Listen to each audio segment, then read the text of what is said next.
Question number 12 देखिए, question number 12 पूछा गया था किसके रिगार्डिंग में, नॉन वायलेंस प्रोग्राम के रिगार्डिंग में, जो कि किसके द्वारा चलाया गया था, महात्मा गांधी जी के द्वारा चलाया गया था। इसमें 4 स्टेटमेंट दिए गए, 4 स्टेटमेंट में से बताने कौन सा स्टेटमेंट सही है। देखिए पहला स्टेटमेंट कहा गया था कि जो नॉन कॉर्पोरेशन प्रोग्राम था उसमें ये कहा गया था कि जो लॉ कोड यानी कि जो लॉ कोड्स हैं और जो फॉरेन क्लॉथ्स उसको क्या करना था, बॉयकॉट करना था, उसका त्याग करना था।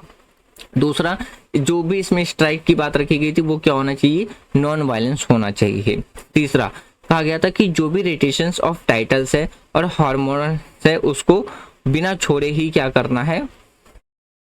यानी कि उसको बिना छोड़े तो जैसे उनके द्वारा कहा गया था कि जो रेटिशंस ऑफ टाइटल्स है उसको क्या करना, बनाए रखना, लेकिन इसका सार्वजनिक रूप से उपयोग ना करना, ये कहा गया था। चौथा स्टेटमेंट में क्या कहा गया था कि इसमें उनके द्वारा ये जोर दिया गया था कि जो भी डिस्ट्रीब्यूट है वो लोकल पंचायत के द्वारा ही उसको क्या किया जाए, सेटल किया जाए। तो इन तीनों में से बताना था कि इन चारों में से बताना था कि कौन सा स्टेटमेंट सही है। तो इसका जो राइट आंसर था ना वो आपको क्या देखने को मिलेगा, पहला स्टेटमेंट सही है, दूसरा स्टेटमेंट सही है, तीसरा स्टेटमेंट सही है, सॉरी चौथा स्टेटमेंट सही है बट तीसरा गलत है।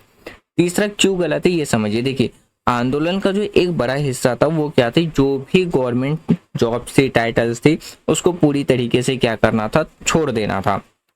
उन्हें रखकर इस्तेमाल ना करना नहीं बल्कि उन्हें पूरी तरीके से छोड़ना था। तो इसीलिए इसका जो तीसरा स्टेटमेंट है वो हमारा गलत हो जाता है और तीसरा स्टेटमेंट गलत होते ही हमारा राइट आंसर क्या निकल के आएगा, option C is correct answer निकल करके आएगा, यानी कि सिर्फ और सिर्फ 3 स्टेटमेंट ही क्या है हमारे